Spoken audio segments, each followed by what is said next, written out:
꿈다운 라디오, 꿈다운 새벽 책방, 오늘도 기분 좋게 시작합니다. 원띵, 두 마리 토끼를 쫓으면 어떻게 될까요? 두 마리 다 잡지 못하고 말 것이다. 한국의 독자들에게 나는 이 책의 처음부터 끝까지 오직 한 가지 질문만 던질 것이다. 그 질문에 담긴 깊이와 파장은 오직 당신만이 알 수 있다. 질문에 대한 해답 또한 당신만의 특별한 경험, 독특한 시각, 그리고 변화를 향한 신념에 따라 달라질 것이다. 어떤 답이 나오든 그 파장이 크든 작든 정답이란 없으며 그것은 결코 나의 관심사가 아님을 밝혀둔다. 나는 그저 당신이 변화를 향해 한 걸음 움직이길 바랄 뿐이다. 나의 한 가지 질문은 다음과 같다. 당신의 단 하나는 무엇인가? 누구에게나 자신의 삶을 의미 있게 만드는 단 하나가 있다. 인생 전체를 감싸는 혹은 개인적인 삶, 인간관계, 커리어, 사업, 재정 문제 등 삶의 여러 부분들에서 가장 본질적으로 생각하는 단 하나가 있을 것이다. 이 책에서 말하고자 하는 가장 근본적인 핵심은 이토록 다양한 분야에서 각각 자신만의 단 하나를 찾아내고 그것을 위해 노력해야 한다는 점이다. 직업적인 맥락에서 나의 단 하나는 내가 가진 지식과 경험을 전달하고 사람들과 공유하는 일이다. 사업가로서 다른 업무와 역할을 해야 할 때도 많지만 나는 언제나 교육자의 입장으로 돌아가는 것을 최우선으로 삼는다. 그것이 나의 열정을 불태울 수 있는 단 하나의 분야이기 때문이다.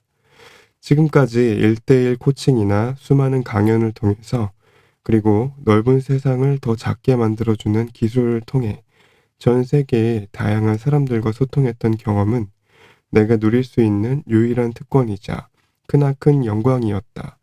나의 이 단 하나를 한국의 독자들에게도 전할 수 있어 너무 행복하다. 여러분들이 더 적은 일을 통해 더 많은 일을 해낼 수 있도록 도움이 되었으면 하는 바람이다.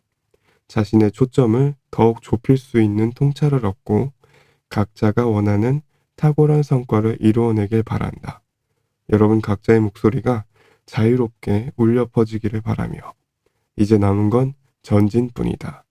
텍사스 오스틴에서 게리 켈러. 1. 당신에게 가장 중요한 단 하나는 무엇인가? 가장 힘든 길을 가려면 한 번에 한 발짝씩 내디디면 된다. 단, 계속해서 발을 움직여야 한다. 중국 속담. 1991년 6월 7일, 지구가 112분 동안 흔들렸다. 물론 실제로 지진이 난 것은 아니었다. 하지만 꼭 세상이 흔들린 듯한 그런 느낌이었다. 그때 나는 굿바이 뉴욕 굿모닝 내 사랑이라는 영화를 보고 있었는데 극장 안은 관객들의 웃음소리로 들썩이고 있었다. 영화사를 통틀어 가장 재미있는 작품 중 하나로 꼽히는 이 영화에는 곳곳에 멋진 지혜와 통찰이 담겨 있다. 그 중에서도 특히 기억에 남는 장면이 있다. 고집스러운 카우보이 컬러와 소머리에 관해서는 아무 짓 아무것도 모르는 전형적인 도시 남자 미치는 목장, 목장을 탈출한 소떼를 찾기 위해 단둘이 길을 떠난다. 영화 내내 티격태격 부딪히기만 하던 둘은 나란히 말을 타고 가면서 인생에 대한 대화를 나누다가 마침내 마음이 통하게 된다. 갑자기 말을 멈춰 세운 컬리는 안장 위에 앉은 채로 미지를 향해 질문을 던진다. 컬리, 자네 인생에서 성공하는 비결은 뭔지 아나? 미치, 아니요, 모르겠는데요. 뭔데요? 컬리, 바로 이거지. 손가락 하나를 들어 올린다. 미치, 손가락이요? 컬리,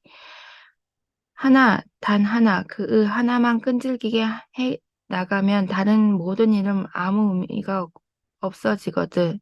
미치, 그거 참 대단하군요. 근데 그 단 하나가 대체 뭔데요? 컬리, 그건 자네가 직접 알아내야지. 작가가 의도했든 아니든 컬리는 성공에 관한 완벽한 비밀을 알고 있었다.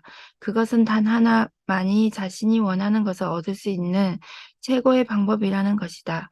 하지만 내가 그 진리를 제대로 깨닫고 이해한 것은 영화를 본 지 한참 지나서였다. 과거에 수차례 성공을 경험한 CEO였던 나는 어느 순간 높은 벽에 가로막힌 채 멈춰서 있었다. 나와 내 동료들은 10년도 채 안 되는 짧은 기간 동안 국내 일을 넘나들며 활동하는 성공적인 기업을 세웠지만 돌연 그 모든 것이 예전처럼 매끄럽게 돌아가지 않음을 느끼고 있었다. 그렇게 몸과 마음을 바쳐 헌신했건만 내 삶을 원하는 대로 돌아가지 않았다. 마치 나를 둘러싼 모든 것들이 한꺼번에 무너져 내리는 것만 같은 절망감에 빠져들기 시작했다. 그렇게 나는 제멋대로 실패를 맛보고 있었다. 무언가는 포기해야만 한다. 그제야 나는 일에 대한 나의 접근법과 그동안의 결과를 연관지어 생각하게 되었다. 그리고 지푸라기라도 잡는 심정으로 경영 컨설턴트를 만나 그에게 내 상황을 설명했다. 개인적으로나 사업적으로 직면한 문제점들을 토로했으며 내가 원하는 삶의 목표와 인생의 궤도에 대해서도 함께 논의했다. 일단 내 문제점들을 전체적으로 파악한 그는 아주 철저하게 해결책을 탐색해 나가기 시작했다. 얼마 뒤 우리가 한자리에 마주 앉았을 때 그는 내 회사의 조감도, 한마디로 회사 전체를 공중에서 내려다본 것과 같은 그림을 보여주었다. 우리의 대화는 간단한 질문 하나로 시작됐다. 이 상황을 돌려놓기 위해 무슨 조치를 취해야 하는지 알고 있습니까? 아니요. 알고 있기는커녕 내겐 아무 생각도 없었다. 그는 내가 해야 할 일은 하나밖에 없다고 했다. 조직 내에서 새 인물로 교체해야 할 자리 14곳을 파악했으니 그 자리에 제대로 된 인물을 영입한다면 회사도 나의 일도 나의 삶도 기획적으로 바뀔 것이라고 했다. 나는 깜짝 놀랐다. 큰 변화를 일으키려면 그런 것보다는 더 엄청나고 대단한 조치가 필요하지 않겠느냐고 되물었다. 그는 단호하게 말했다. 아닙니다. 예수에게는 12명의 사도가 필요했고 당신은 14명이 필요할 것 뿐입니다.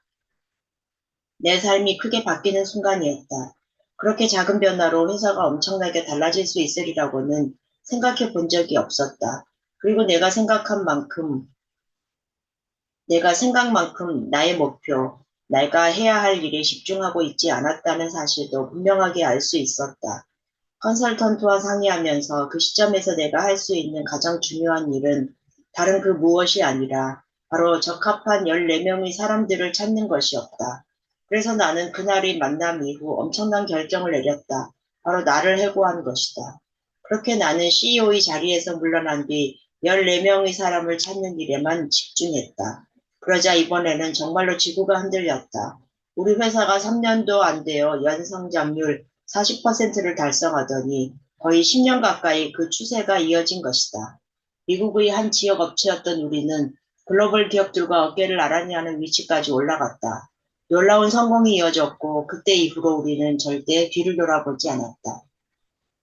성공이 또 다른 성공을 불러일으킨 그 여정에서 또 하나 흥미로운 일이 벌어졌다. 바로 다나나가 무엇인지 쉽게 설명할 수 있게 된 것이다.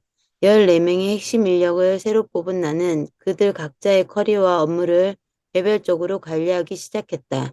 그들과의 코칭 시간이 끝날 때는 언제나 다음에 만나기 전까지 끝내야 할 일이 무엇인지 함께 의논하는 것으로 마무리했다. 그런데 많은 사람들이 하기로 한 일의 대부분은 기간 내에 마쳤지만 정작 제일 중요한 일은 제대로 끝내지 못하고 있었다. 당연히 결과가 좋을 리 없었고 실망과 좌절감이 뒤따랐다.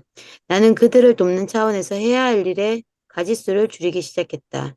이번 주에 이 세 가지 일만 할 수 있다면, 이번 주에 이 두 가지 일만 마무리 짓는다면, 그래도 만족스럽지 못한 결과가 나오자 나는 자포자기하는 심정으로 당신이 이번 주에 할 수 있는 일 중 다른 모든 일을 제쳐두고서라도 꼭 해야 할 단 한 가지 일이 무엇입니까? 라고 묻는 지경에 이르렀다. 그런데 그렇게 묻자 놀라운 일이 벌어졌다. 사람들의 실적이 하늘 높은 줄 모르고 치솟기 시작한 것이다. 그런 경험을 겪은 후 나는 과거의 성공과 실패를 돌아보면서 흥미로운 패턴 하나를 발견했다. 오늘의 흔들림 없는 성공과 과거의 들쑥날쑥한 성공에는 무엇은 차이가 있을까? 내가 성공을 거뒀을 때는 단 하나의 일에만 모든 정신을 집중했다. 그러나 성공이 들쑥날쑥할 때는 나의 집중력도 여러 군데에 퍼져 있었던 것이다. 순간 머릿속에서 전구가 반짝했다. 중요한 일만 파고들어라. 사람에게 주어진 시간은 모두 공평하게 하루 24시간인데 왜 어떤 이들은 다른 이들보다 더 많은 일을 해내는가? 그들은 어떻게 더 많은 일을 하고 더 많은 것을 이룩하며 더 많이 벌고 더 많은 것을 소유하는가? 시간이 곧 성취를 얻기 위한 화폐라면 어떻게 누군가를 똑같이 주어진 시간을 더 많은 화폐로 바꾸는 것인가? 그들은 어떤 일의 핵심에 모든 걸 집중했다. 즉, 그들은 중요한 일에만 파고들었던 것이다. 원하는 일이 어떤 것이든 최고의 성공을 원한다면 접근 방법은 늘 같은 방식이어야 한다. 핵심 속으로 파고들어야 한다. 파고든다는 것은 곧 자신이 할 수 있는 다른 모든 일을 무시하고 반드시 해야 하는 일에만 집중하는 것을 뜻한다. 또한 모든 일의 중요성이 똑같지 않음을 인식하고 가장 중요한 일을 찾아내는 것이다. 이것은 자신이 하는 일과 자신이 원하는 일을 연결짓는 아주 단호한 방식이기도 하다. 탁월한 성과는 당신의 초점을 얼마나 좁힐 수 있느냐와 밀접하게 연결되어 있다. 자신의 일과 삶에서 최대한 많은 것을 얻어내려면 최대한 파고들어야 한다. 하지만 대부분의 사람들은 이렇게 생각하지 않는다. 이들은 커다란 성공은 시간이 아주 오래 걸리고 매우 복잡한 과정을 거쳐야 한다고 생각한다. 그래서 그들의 달력과 할 일 목록에는 너무 많은 것들이 담겨 감당할 수 없을 지경에 이른다. 성공은 점점 더 멀게 느껴지고 결국 보잘것없는 결과도 만족하고 많은 일이 생기게 된다. 이들은 소수 몇 가지 일을 잘 해낼 때 커다란 성공이 온다는 것을 모르고 너무 많은 일을 하려고 애쓰다가 길을 잃는다. 결과적으로 너무나도 적은 일을 해내는데 그친다. 시간이 흐를수록 기대치는 점점 낮아지고 꿈을 포기하며 삶 자체가 움츠러든다. 하지만 핵심은 파고들면 상황은 달라진다. 우리에게 주어진 시간과 에너지는 한정되어 있다. 그것을 너무 넓게 펼치려 애쓰다 보면 노력은 종이장처럼 얇아진다. 사람들은 일의 양에 따라 성과가 점점 더 쌓이기를 바라는데 그렇게 하려면 더하기가 아니라 빼기가 필요하다. 더 큰 효과를 얻고 싶다면 일의 가짓수를 줄여야 한다. 한 번에 너무 많은 일을 하려다 보면 처음엔 그렇게 하는 것이 효과가 있는 것처럼 보인다. 그러나 아무것도 줄이지 않은 채 일을 자꾸 더하기만 하면 결국엔 부정적인 결과를 받을 수밖에 없다. 마감 기한을 수시로 놓치게 되고 만족스럽지 못한 결과가 나타나며 스트레스가 높아지고 업무 시간이 길어지며 수면 시간이 줄고 영양 상태가 나빠지며 운동을 못하고 가족은 물론 친구들과 함께 보내는 시간도 줄어든다. 이 모두가 생각보다 얻기 쉬운 것들을 줬으며 쓸데없이 노력을 낭비했기 때문이다. 한 가지 파고드는 것은 남다른 성과를 내기 위한 간단한 방법이다. 게다가 효과도 좋다. 언제든 어디에서든 어떤 경우에서든 통한다. 왜일까?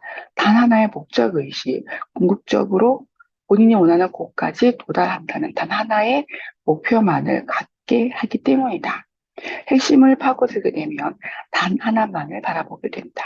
그게 가장 중요하다. 도미노 효과.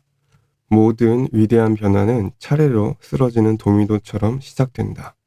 BJ 손턴. 2009년 11월 13일 네덜란드의 레바르덴에서 도미노의 날 행사가 열렸다. 도미노 기업인 베이어스는 449만 1863개가 넘는 도미노를 화려하게 늘어 세우며 세계 기록 경신에 도전했다. 도미노 하나에서 시작된 연쇄 반응은 총 94,000줄의 에너지를 방출하게 되는데 이는 평균적인 성인 남성이 545개의 팔굽혀펴기를 하는 데 필요한 에너지와 맞먹는다. 줄지어 서 있는 도미노는 각각 일정한 양의 잠재적 에너지를 의미한다. 더 많이 세울수록 더 많은 잠재 에너지를 축적하게 돼 많은 수의 도미노를 세워놓는다면 손가락을 한번 간단히 튕기는 것만으로도 놀라운 힘을 발생시킬 수 있다. 베이어스는 바로 그걸 증명해냈다. 단 하나, 그것도 제대로 된 하나가 움직이기 시작하면 많은 것들을 쓰러뜨릴 수 있다. 하지만 그게 전부는 아니다. 1983년 과학자이자 작가인 론 화이트헤드는 미국 물리학 저널을 통해 도미노 하나가 줄지어선 다른 도미노를 쓰러뜨릴 뿐만 아니라 훨씬 더 큰 것도 쓰러뜨릴 수 있다고 말했다. 구체적으로 한 개의 도미노는 자신보다 1.5배가 큰 것도 넘어뜨릴 수 있는 힘을 가진다고 그는 설명했다. 그 의미를 이해하겠는가? 도미노 한 개가 크기가 같은 다른 도미노뿐 아니라 제 몸집보다 훨씬 더 큰 것들까지 넘어뜨릴 수 있다는 말이다. 2001년 샌프란시스코 과학관의 물리학자는 합판으로 도미노 8개를 만들어 화이트헤드의 실험을 재현했다. 뒤에 도미노를 앞의 도미노보다 1.5배 더 크게 만든 것이다. 그러자 어떤 일이 벌어졌을까? 첫 번째 도미노는 높이가 5cm에 불과했지만 마지막 것은 거의 90cm에 가까워졌다. 그 결과 손가락으로 톡 건드려 도미노를 움직이기 시작해 아주 커다란 굉음을 들을 수 있었다. 이것이 계속 이어진다면 어떤 결과가 생길지 상상해보라. 일반적인 도미노가 등차 수열이라면 화이트헤드의 도미노는 등비 수열이라고 할 수 있다. 그 결과는 상상을 초월한다. 10번째 도미노는 프로 미식축구 리그의 유명한 쿼터백 페이튼 매닝만큼 클 것이다. 18번째 이르면 피사의 사탑만큼 높은 도미노를 보게 될 것이다. 23번째 도미노는 에펠탑보다 클 것이고 31번째 도미노는 에베레스트 산보다 900m나 더 높을 것이다. 그리고 57번째 도미노는 말 그대로 지구에서 달까지 다리를 놓아줄 것이다. 그림이 등비열수는 아주 긴 기차와 같아서 처음에는 천천히 움직이지만 얼마 지나지 않아 그 속도가 멈출 수 없이 빨라진다. 도미노는 등비수열. 남다른 성과를 얻으려면, 그러니 앞으로 성공을 생각할 때는 항상 다른 목표로 삼아라. 남다른 성과를 얻기 위해선 삶에서 도미노 효과를 만들어내야 한다. 도미노를 쓰러뜨리는 일은 생각보다 단순하다. 줄을 맞춰 세운 다음 첫 번째 것을 건드려 넘어뜨리기만 하면 된다. 하지만 실제 세상에서는 일이 조금 더 복잡하다. 인생이 우리를 위해 모든 일을 나란히 줄 세워두고 자, 여기에서부터 시작하면 돼 라고 친절히 알려주지 않기 때문이다. 큰 성공을 거두는 사람들은 이 사실을 잘 알고 있다. 그래서 매일 우선순위를 새로 정하고 첫 번째 도미노 조각을 찾는 다음 그것이 넘어질 때까지 있는 힘껏 내리친다. 이런 방법이 통하는 이유는 무엇인가? 훌륭한 성공은 동시다발적으로 일어나는 것이 아니라 순차적으로 일어나기 때문이다. 선형으로 시작된 것이 기하급수적으로 변한다. 올바른 결정을 내리고 그 다음에 또 한 가지 올바른 결정을 내린다. 시간이 흐르면서 이것들이 쌓이다 보면 성공의 잠재력이 본물 터지듯 발산된다. 도미노 효과는 당신의 업무나 사업처럼 큰 그림을 그려야 하는 일에도 적용되고 매일 다음번엔 무슨 일을 할까처럼 결정을 내리는 아주 작은 순간에도 적용된다. 성공은 성공 위에 쌓이고 이런 일이 반복적으로 일어나면 최고의 높은 수준의 성공을 향해 움직일 수 있게 된다. 지식이 풍부한 사람이 있다면 그것은 오랜 시간에 걸쳐 배운 것이다. 숙련된 기술을 가진 사람이 있다면 그것은 오랜 시간에 걸쳐 갈고 닦은 것이다. 많은 일을 해낸 사람이 있다면 그것은 오랜 시간에 걸쳐 해낸 것이다. 돈이 많은 사람이 있다면 그것은 오랜 시간에 걸쳐 번 것이다. 핵심은 오랜 시간이다. 성공은 연속하여 쌓인다. 단 한 번에 하나씩이다. 3. 성공은 반드시 단서를 남긴다. 스스로 결정한 단 하나를 위해 노력하는 외골수가 되어라. 조지 S. 패튼, 미국의 장군. 한 가지에 집중하는 것이 중요하다는 증거는 사방에 널려 있다. 자세히 살펴보기만 한다면 쉽게 찾을 수 있을 것이다. 산업의 핵심이 되는 하나의 제품. 놀라운 성공을 거둔 기업들은 항상 스스로를 가장 유명하게 만들거나 가장 많은 돈을 벌어다 준 하나의 제품이나 서비스를 가지고 있다. 샌더스 대령은 하나의 치킨 조리법을 가지고 KFC를 시작했다. 아돌프 쿠어스, 미국의 대표적 맥주 회사 쿠어스의 창업자는 1947년부터 1967년까지 하나의 양조장에서 만든 단 하나의 제품으로 1500%라는 경이로운 성장세를 기록했다.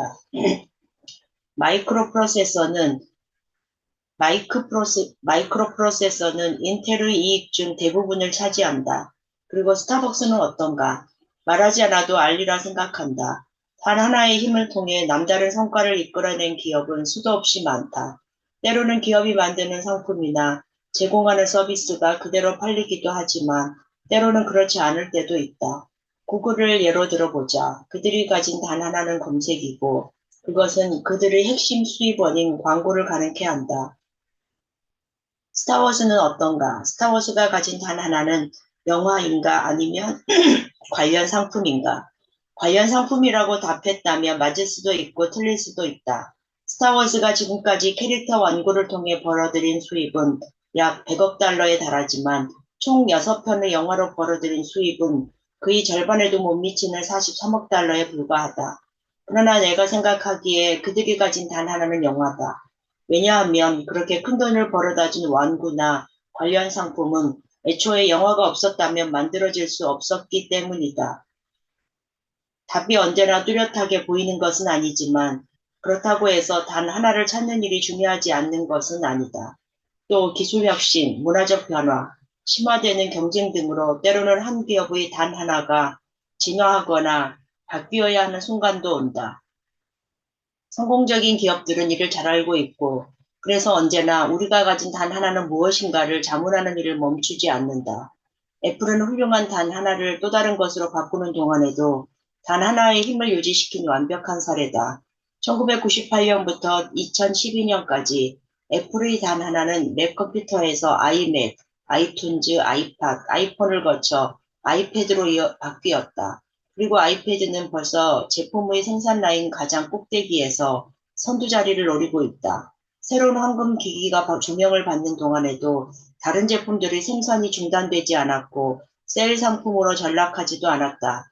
현재의 단 하나가 새로운 디자인과 기능으로 화제를 모으는 동안에도 다른 제품들은 계속해서 업그레이드 되고 있었다. 이렇게 되면 결과적으로 사용자들은 애플 제품군 전체를 갖게 될 가능성이 높아진다.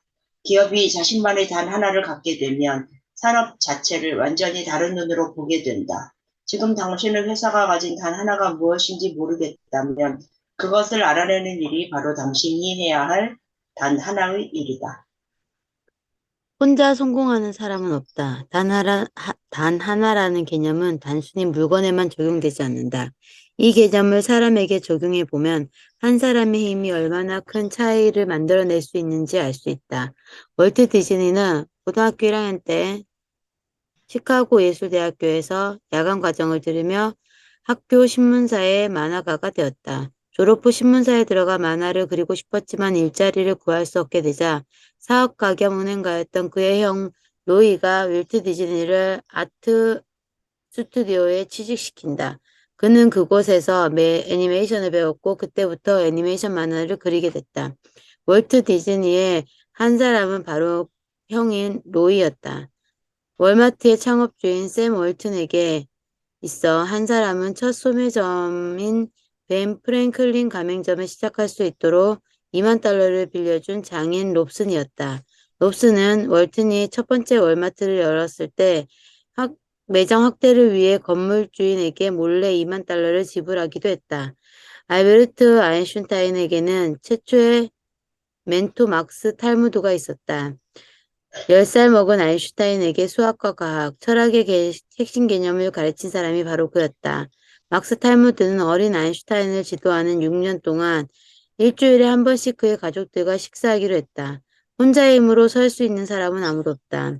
오프라 윈프리는 아버지 덕분에 그리고 아버지와 새어머니와 함께 보낸 시간 덕분에 살아남을 수 있었다고 그들에게 감사를 전한다. 워싱턴 포스트 매거진의 질 넬슨 기자에게 그녀는 아버지에게 보내지지 않았다면 완전히 다른 방향으로 갔을 거예요 라고 말했다. 비즈니스적인 부분에서 그녀를 도와준 사람은 처음 맺은 근로계약과 관련해 조언을 얻으러 갔다 만난 변호사 겸 에이전트 겸 매니저 겸 금융 조언자인 제프리 제이컵스였다. 그는 그녀에게 더 이상 단순한 출연료를 대가로 일을 하지 말고 직접 사업을 시작해보라고 제안했고 결국 그 일을 계기로 오프라 윈프리의 하프 프로덕션 주식회사가 탄생하게 되었다. 세상 사람들은 존 레논과 폴 맥카트니가 서로의 음악 세계에 어떤 영향을 주었는지를 잘 알고 있지만 당시 음반 녹음 스튜디오에서 조지 마틴이라는 사람이 있었다는 사실은 잘 모른다. 역대 최고의 음악 프로듀서 중 한 사람으로 꼽히는 마틴은 비틀즈의 여러 앨범에 광범위하게 참여했고 5번째 비틀이라고 불린다.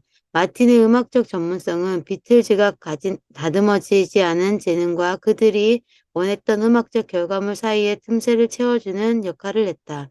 음악에 들어간 오케스트라 연주와 기악 편성뿐 아니라 초기 음반의 수많은 키보드 연주는 거의 대부분 마틴이 작곡하거나 연주한 것이다. 사람에게는 누구나 자신에게 최초의 영향을 끼치고 자신을 훈련시키고 혹은 관리해준 가장 중요한 단 한 사람이 있기 마련이다. 누구도 홀로 성공할 수 없다. 그 누구도. 큰 성공으로 이끄는 하나를 향한 열정, 놀라운 성공담들을 잘 살펴보면 거기에는 언제나 단 하나의 힘이 작용하고 있음을 알 수 있다. 이것은 잘 나가는 기업 혹은 성공을 거둔 사람들의 삶, 어디서나 확인할 수 있다. 또한 개인의 열정과 기술 속에서도 발견할 수 있다. 우리는 모두 자기만의 열정과 기술을 가지고 있다. 하지만 그 중에서도 탁월한 성공을 거둔 사람들은 단 한 사람 하나를 향한 강렬한 열정 또는 단 하나의 특별한 기술을 지니고 있다. 바로 그것이 그들을 더 큰 성공으로 이끌었다. 때로는 열정과 기술 사이의 경계가 흐려지기도 한다. 그 두 가지는 언제나 연관되어 있기 때문이다. 미국의 가장 위대한 인상파 화가 중 한 명인 팻 매튜스는 매일 한 장씩 그림을 그림으로써 그림을 향한 열정을 기술로 그리고 마침내는 직업으로 바꾸었다고 말했다. 이탈리아에서 가장 큰 성공을 거둔 여행 가이드 안젤로 아모리코는 조국을 향한 열정과 그것을 다른 이들과 나누고 싶은 욕구에서 자신의 기술을 갈고 닦았고 그것이 결국 사업으로 이어졌다고 말한다. 놀라운 성공담은 대체로 이러한 이야기에서 출발한다. 무언가를 향한 열정은 곧 어마어마한 양의 연습이나 노력으로 이어진다. 그렇게 쓰인 시간은 기술로 축적되고 기술이 나아지면 결과 역시 나아진다. 더 나은 결과는 보통 더 많은 즐거움을 불러오고 그러면 다시 더 많은 열정과 시간이 투자된다. 탁월한 성과로 나아가는 선순환이 이루어지는 것이다. 길버트 투아보니가 가진 하나의 열정은 달리기였다.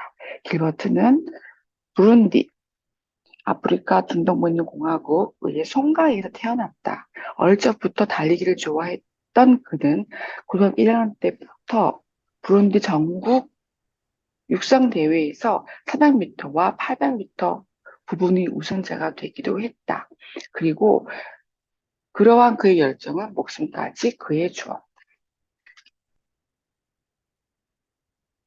1993년 10월 21일 후투족이 길버트가 다니던 고등학교로 침입해 투치족 학생들을 습격하는 사건이 일어났다.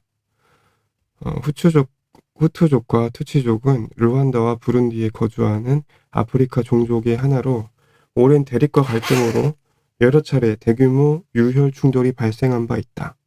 그 자리에서 살해되지 않은 학생들은 근처 다른 건물로 끌려가 잔인하게 폭행당한 뒤 산채로 불에 태워졌다. 9시간 동안이나 불타는 시체들 사이에 묻혀있던 투아보니에는 빠른 달리기 실력으로 그곳을 가까스로 탈출하여 병원에 숨을 수 있었다. 그는 그 사건에서 살아남은 유일한 생존자였다. 투아보니에는 이후 미국 텍사스로 이주했고 계속 육상 경기에 참가하여 기술을 갈고 닦았다. 에벨린 크리스천 대학교에 입학하게 된 그는 미국 장거리 육상 선수가 되었고 전미 육상 대회에서 통상 6번이나 메달을 땄다. 졸업하고 오스틴으로 이사한 뒤에는 그곳에서 가장 인기가 많은 육상 코치가 되었다.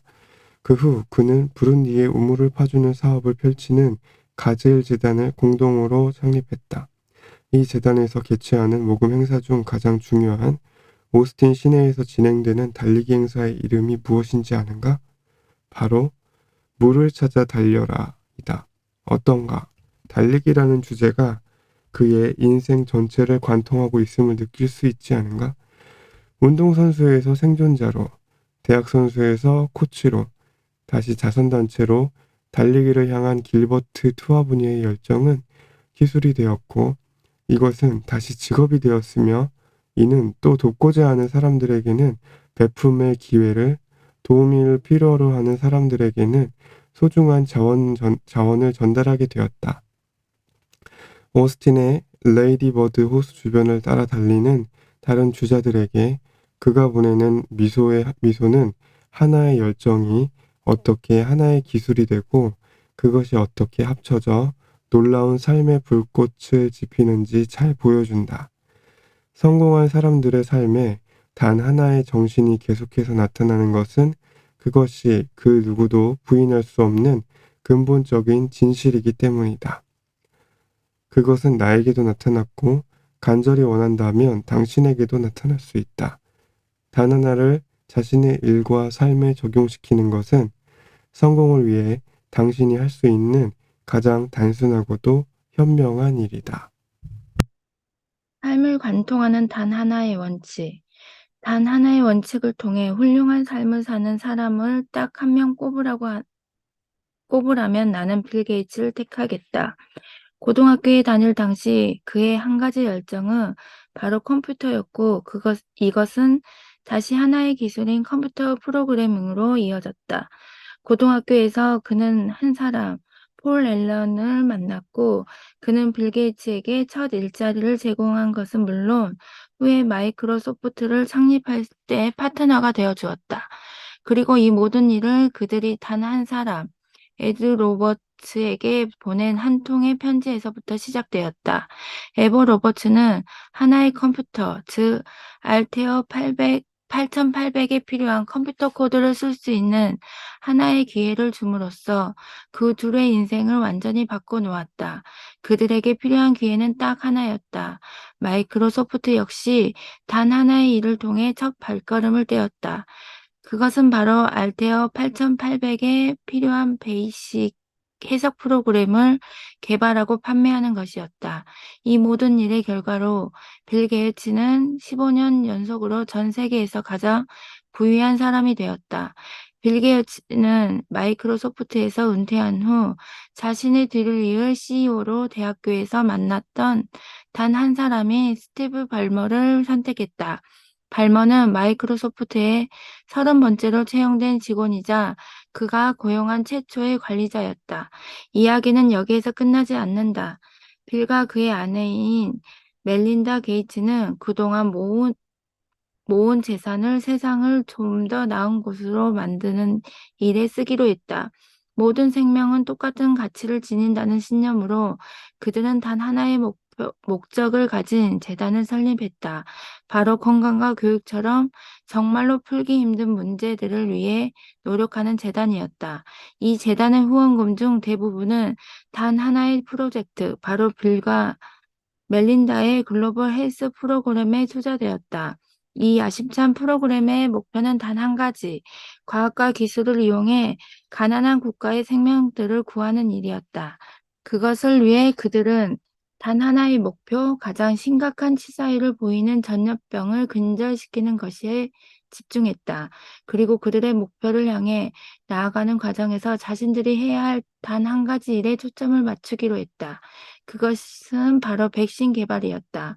이러한 결정에 대해 그는 이렇게 설명한다. 우리가 그들에게 줄 수 있는 것 중에 가장 큰 효과를 낼 수 있는 것이 무엇인지 선택해야 했습니다. 그들의 건강 문제를 근본적으로 해결할 수 있는 마법의 도구는 백신입니다. 매우 저렴하게 만들 수 있기 때문이죠. 이 돈으로 가장 큰 영향력을 행사할 수 있는 분야가 어디인가? 라는 질문을 던졌기 때문에 그들은 수없이 이어진 질문의 길을 따라 이곳까지 오게 된 것이었다. 빌과 멜린다 게이츠는 단 하나의 힘이 얼마나 강한지 보여주는 산 증인이라 할 수 있다. 우리는 너무 많은 일을 하고 있다. 세상으로 향하는 문이 활짝 열리고 열린 문 사이로 보이는 광경은 그야말로 머리가 어지러울 정도다. 신기술과 혁신을 통해 기회는 사방에 넘쳐나고 가능성은 무한해 보인다. 이것은 매우 고무적인 동시에 그만큼 버겁게 느껴질 수도 있다. 이러한 풍요의 의도치 않은 결과로 인해 우리는 과거 조상들이 평생 동안 받아들였던 것보다 더 많은 정보와 선택지를 하루 동안에 받아들이고 그에 파묻혀 살고 있다. 이에 어찌할 바 모르고 서두르다 보면 우리가 너무 많은 일을 시도하면서 너무 적게 성취하고 있는 것 아닌가 하는 의구심을 가지게 된다. 더 적은 일을 하는 것이 더 많은 것으로 통하는 길임을 직감적으로 느끼고 있지만 문제는 대체 어디서부터 시작해야 하는지를 모른다는 것이다. 우리에게 주어지는 무수한 선택들 중에서 과연 무엇을 어떻게 고르라는 말인가? 어떻게 해야 최고의 결정을 내리고 후회하지 않는 삶을 살 수 있을까? 단 하나의 원칙을 따라 살면 된다. 1장에서 언급한 컬리처럼 성공한 사람들은 그 사실을 이미 알고 있었다. 성공의 핵심에는 단 하나가 자리 잡고 있다. 바로 그 단 하나가 탁월한 성과를 이끌어내는 시작점이다.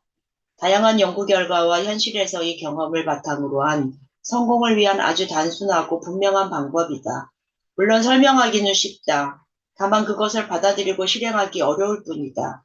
그러면 단 하나의 정신이 진정 어떤 효과가 있는지 솔직하고도 진심 어린 논의를 시작하기에 앞서 먼저 그것을 받아들이지 못하게 하는 세상이 만든 헛된 믿음과 잘못된 정보들, 즉 성공에 대한 거짓말들은 알아보도록 하겠다. 이것들을 우리 마음속에서 없애고 나면 열린 마음과 신령의 자세로 단 하나를 받아들일 수 있을 것이다. 우리가 잘못된 길에 빠지는 건 뭔가를 몰라서가 아니라 안다고 확신하기 때문이다. 마크 트웨인. 일부 거짓말.